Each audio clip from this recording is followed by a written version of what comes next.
Hope from heaven. இது உங்கள் channel. கிறிஸ்துவுக்குள் மிகவும் பிரியமானவர்களே, இது காகங்கள் மூலமாக கர்த்தர் அனுப்பிய எலியாவின் உணவு. இன்றைய எலியாவின் உணவு, நிற்கிறேன் என்று சொல்லி விழுந்து விட வேண்டாம்.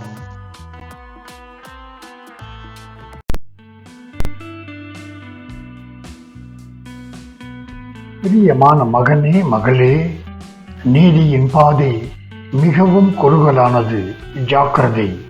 அதிக விசுவாசமுள்ள என் பிள்ளைகள் கூட இடரலுக்கு ஆளாகிறார்கள். பெருமை என்பது ஆபத்தான எதிரி. நீங்கள் சோதனைக்கு அப்பாற்பட்டவர் அல்லது பாவத்திற்கு அப்பாற்பட்டவர் என்று நம்புவது ஆபத்தான மாயை. தாழ்மைதான் நான் உங்களை உயர்த்துவதற்கான உண்மையான அடித்தளம். புதை மணலைப் போல உலகின் சோதனைகள் எப்போதும் உள்ளன.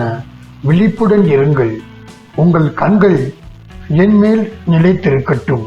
இல்லையெனில் நீங்கள் பாவத்தின் இச்சைக்கு அடிபணிந்து விடுவீர்கள். சோதனை என்ற வழியில் தனியாக நடக்க வேண்டாம். விசுவாசத்தில் உங்கள் மெய்ப்பனாகிய என்னிடம் திரும்புங்கள். நான் அறிந்திருந்தாலும் உங்கள் போராட்டங்களை என்னிடம் பகிர்ந்து ஆலோசனை பெறுங்கள். உங்கள் கடந்த கால தோல்விகளை சிந்தித்து பாருங்கள். அவற்றிலிருந்து கற்றுக்கொள்ளுங்கள்.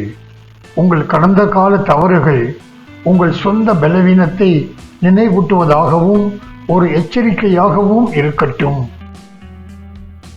வீழ்ந்தவர்களுக்கு அவர்கள் மீண்டும் எழுந்திட ஒரு உதவி கரத்தை நீட்டுங்கள்.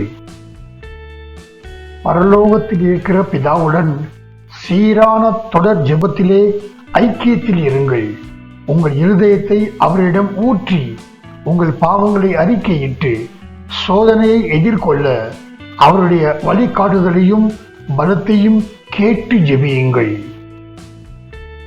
நீங்கள் என் வார்த்தையின்படி உயர்ந்த நோக்கத்துடன் வாழ கற்றுக்கொள்ளும் போது உலகின் சோதனைகள் அவற்றின் வல்லமையை இழக்கின்றன என்பதை நினைவில் வைத்துக் கொள்ளவும்.